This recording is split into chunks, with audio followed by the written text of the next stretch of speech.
So, it's been a while. Sorry about that, but here we go. It's Mercury retrograde. Now, it is starting today in the United States and Canada. Well, later this evening. I think it's 9:24 p.m. On the east side. So it's coming close, basically. If you're in the UK, like me, it's actually going to be starting about sort of 2, 3 o'clock this morning. I'm not sure exactly when, right? Because our clocks have gone back, and the USA clocks are either about to go back or they've just gone back. I'm not really sure, to be quite honest. But anyway, the point is Mercury retrograde is more or less here. And the thing about Mercury retrograde is it has effects absolutely all over the place, and it's not always contained in the time frame that we think it's going to be contained in.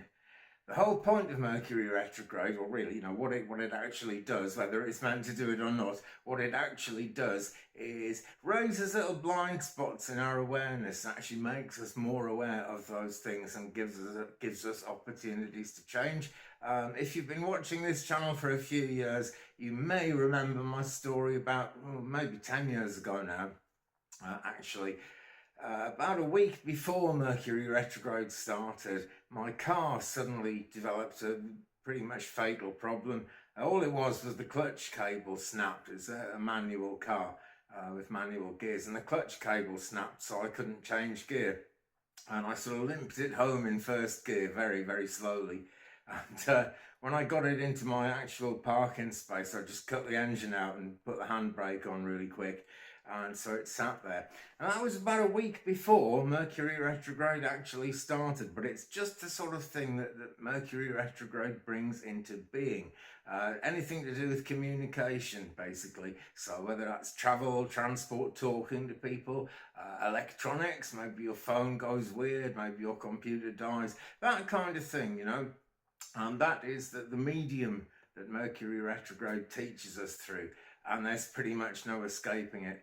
And in that situation, I couldn't work out why it had happened. It took me a long, long time before I realised, and that's the nature of learning these lessons, isn't it? It takes a while for things to sink in. I was using a garage that I've been using for many years, actually. And I took the car, well, I phoned them up. I couldn't take the car anywhere. I phoned them up and told them about it.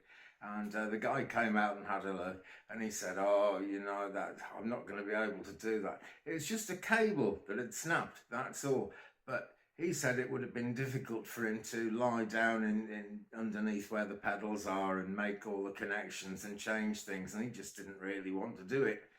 And that forced me to go to another garage, which it's just absolutely brilliant. I'm still with them kind of 10 years on, and they're really great at fixing my cars. So that whole side of my communication improved a millionfold just by that one crazy thing happening.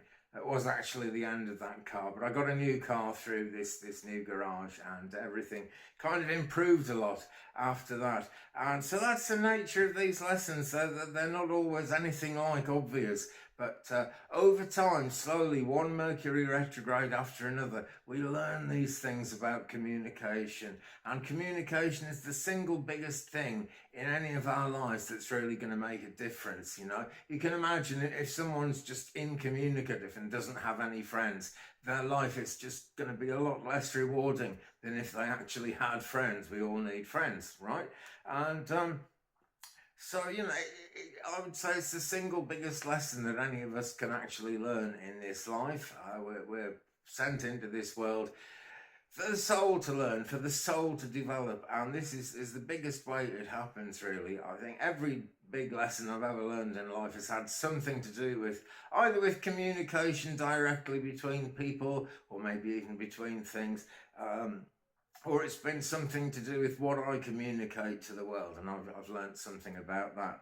So here I am relaunching For Astro Truth just like hours before Mercury retrograde starts. That's probably pretty crazy, but I said I would, and I'm going to.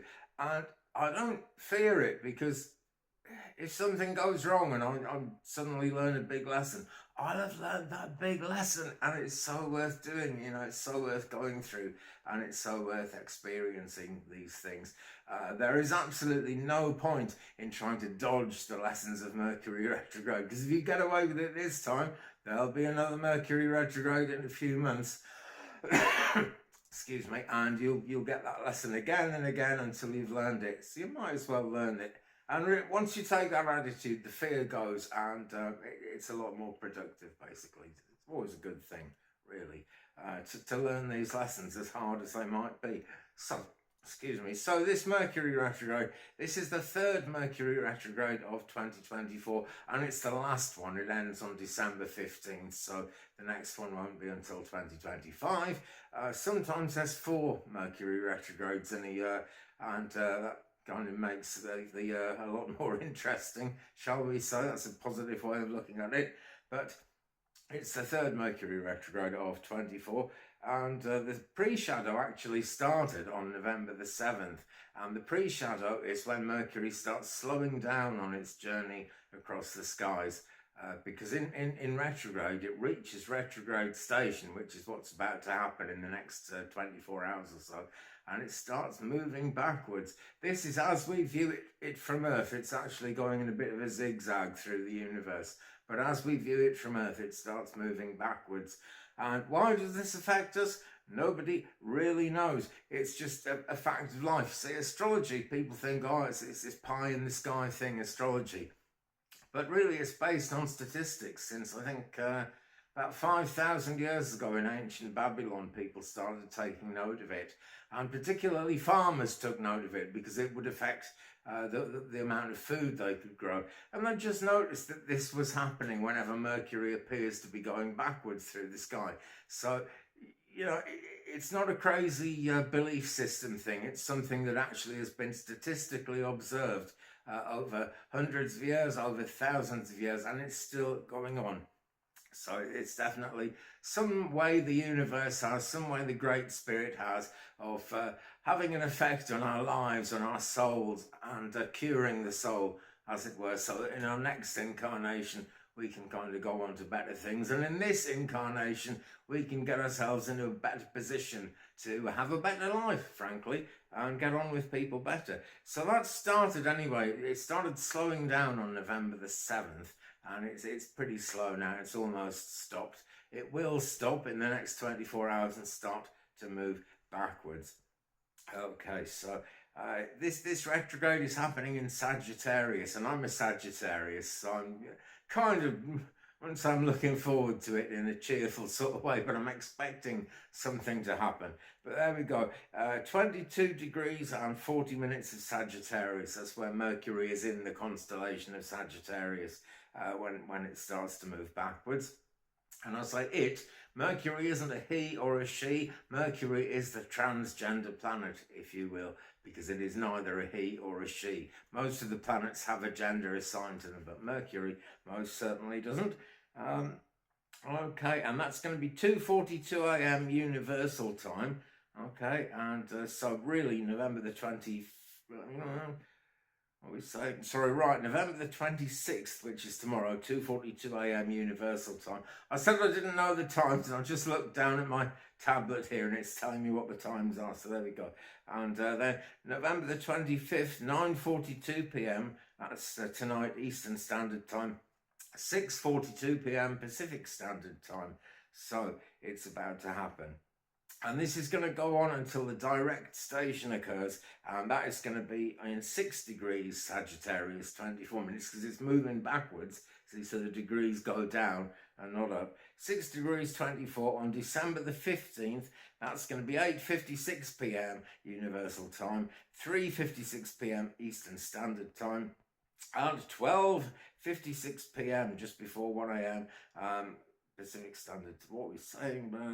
I'm not sure what I'm looking at there, okay? So rather than waffle, I'll just cut it short basically and say it goes on until December the 15th. And quite frankly, there's not much point, as I was saying, in putting times on it because these things are very, very variable. Okay, last time there was a Mercury retrograde in Sagittarius was December 2017. So we'll be seeing things the way we haven't seen them since, gosh, dare I say it, before COVID. There we go. Well, that's a quick look at Mercury retrograde and what's going on. Thanks for watching. Hit the subscribe button if you want to get more updates, because the channel is back with its boots on. We'll be doing more and more. Take care, friends. Peace.